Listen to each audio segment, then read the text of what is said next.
Hello, recently a question has crossed my mind. I am not the first to ask this, nor will I be the last. Was Giratina actually banished? So some people understand the story as Arceus is God, Giratina is Satan, and Giratina was banished for being violent. The only problems is that this depiction of Giratina doesn't line up with the event of Platinum. While most people know this isn't the case, I still see this a lot. The first thing I want to do is ask why this depiction exists. It's mostly due to the Pokedex. The Dex entry in Platinum states that it was banished for its violence. It silently gazed upon the old world from the Distortion World. Giratina is even called the renegade Pokémon by the Pokédex. With these things it is easy to see how people form this depiction.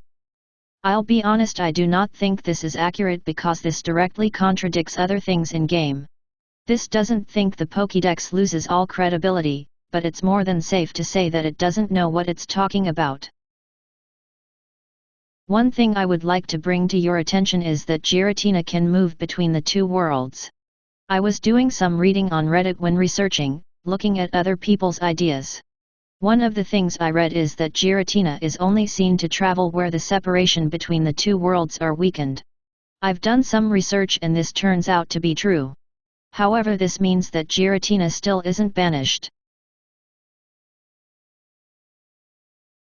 We are able to go to the Distortion World through two places in the game, Spear Pillar and Turnback Cave.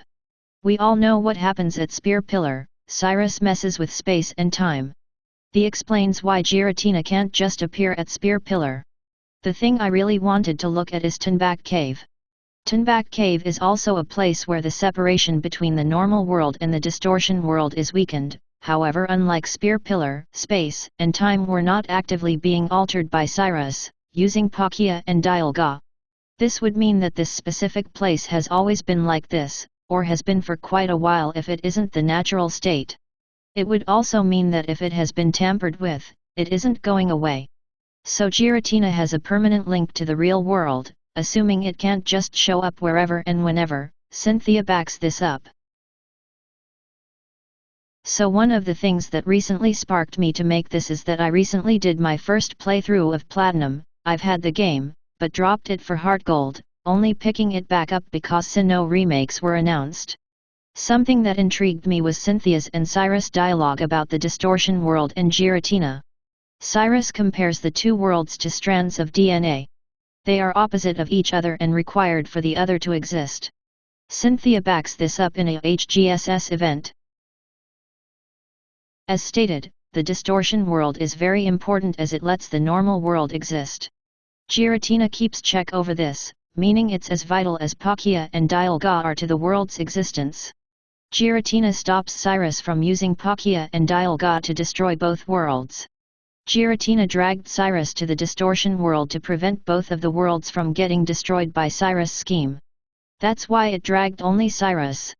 So beings that Giratina is some sort of guardian, it doesn't make sense for it to be violent. Another theory that people have is that Giratina wasn't banished, but is restrained. Giratina isn't allowed to be in its origin form. This does make sense, until you realize that the very thing Giratina needs to maintain this form outside of the Distortion World is in the Distortion World with Giratina.